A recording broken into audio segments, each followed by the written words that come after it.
Shalom saudara, kembali lagi bersama dengan saya dalam Pastor Message hari ini. Saudara, setiap kita pasti memiliki yang namanya tanggung jawab. Banyak hal-hal yang harus kita kerjakan di dalam kehidupan ini. Sebagai seorang suami, istri, anak-anak, dan juga gembala, pekerja, dan juga karyawan, semuanya kita punya tanggung jawab. Sama-sama hari ini kita mau melihat saudara, tanggung jawab yang seperti apa yang harus kita lakukan selama kita bekerja di dalam dunia ini.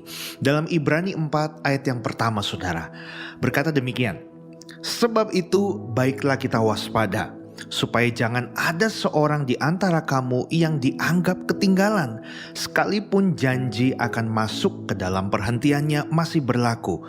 Lompat ke ayat yang ke-11 saudara.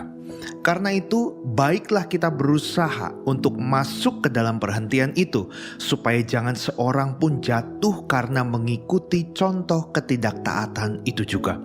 Saudara, ayat ini bicara tentang hari perhentian.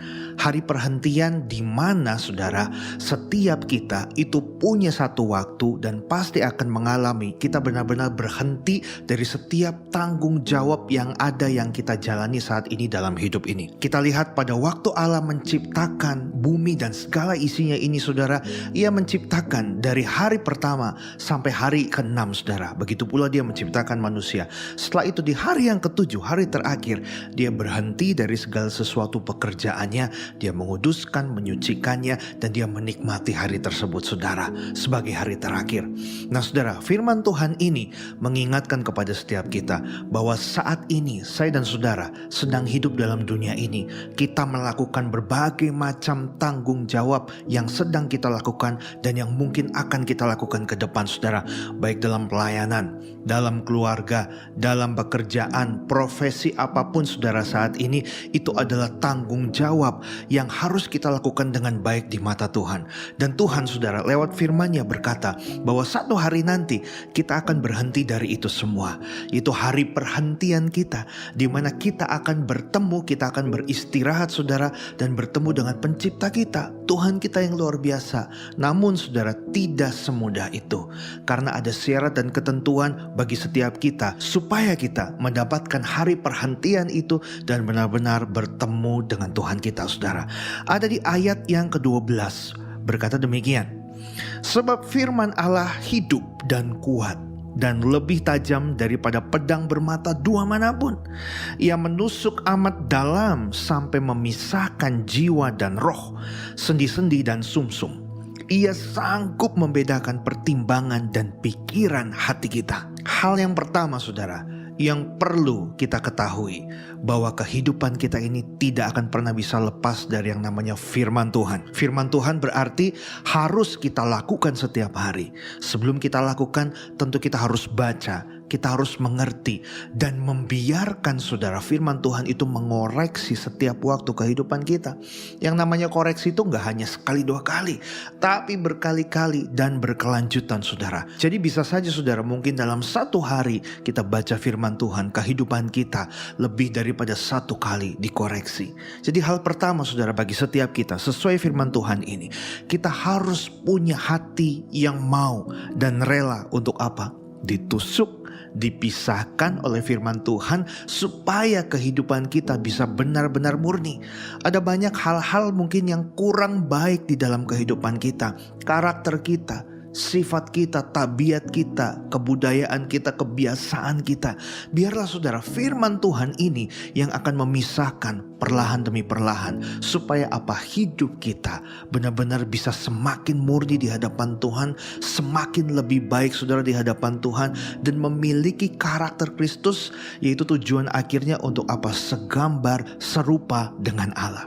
Selanjutnya saudara di ayat yang ke-13 berkata demikian, "Dan tidak ada suatu makhluk pun yang tersembunyi di hadapannya, sebab segala sesuatu telanjang dan terbuka di hadapan mata Dia, yang kepadanya kita harus memberikan pertanggungan jawab."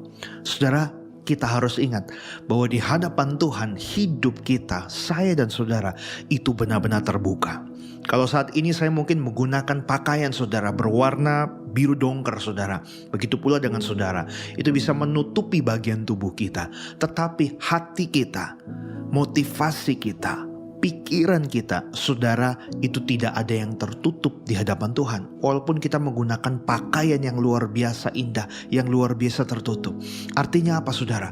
Di hadapan Tuhan tidak ada yang tersembunyi bagi setiap kita. Jadi karena itu, saudara, bagi setiap kita yang merindukan hari perhentian, bertemu dengan Tuhan, hidup bersama-sama dengan Dia, yaitu masuk ke dalam kerajaan sorga, layak untuk disebut sebagai penghuni kerajaan sorga, saudara. Hal ini yang harus kita lakukan, bahwa kita harus melihat, saudara, motivasi kehidupan kita. Motivasi kita apa, saudara? Dalam kita mengiring Tuhan.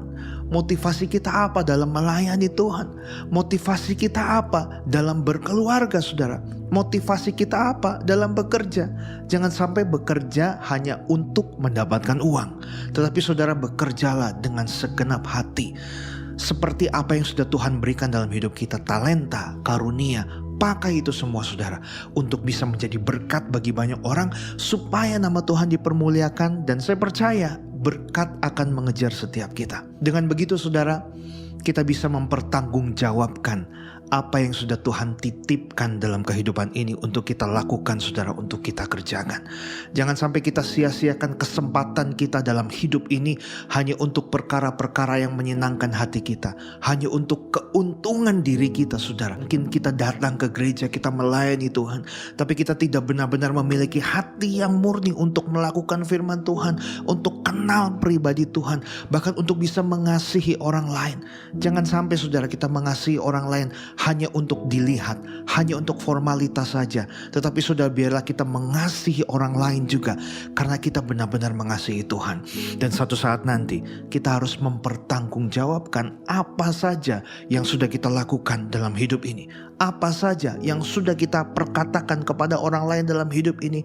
Bagaimana respon hati kita, bagaimana kita memperlakukan orang lain, bagaimana kita bisa memberi, bagaimana, saudara, kita bisa melakukan yang terbaik bagi banyak orang dan bagi Tuhan. Semuanya itu harus dipertanggungjawabkan di hadapan Tuhan.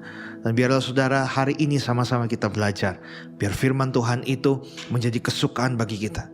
Jangan tersinggung dengan firman Tuhan. Jangan baper pada waktu saudara ditegur oleh firman Tuhan, tapi bersukacitalah. Memang rasanya sakit, saudara, tapi ini menggenapi firman Tuhan. Pada waktu firman Tuhan disampaikan, jika saudara merasa tertusuk, merasa sakit, saudara, itu adalah poin yang baik. Karena apa? Berarti firman Tuhan itu masuk untuk memisahkan, saudara, segala sesuatu, hal-hal yang tidak baik, tidak berkenan dalam hati kita, dalam pikiran kita, supaya kita bisa menjadi lebih baik, lebih murni di hadapan Tuhan, dan tentunya hidup kita menyenangkan hati Tuhan. Selamat untuk berjuang dalam hidup ini, saudara, untuk mempertanggungjawabkan segala sesuatu yang kita lakukan, sampai pada akhirnya nanti kita sampai di hari perhentian kita dan bertemu dengan Tuhan kita Yesus Kristus. Tuhan Yesus memberkati setiap kita.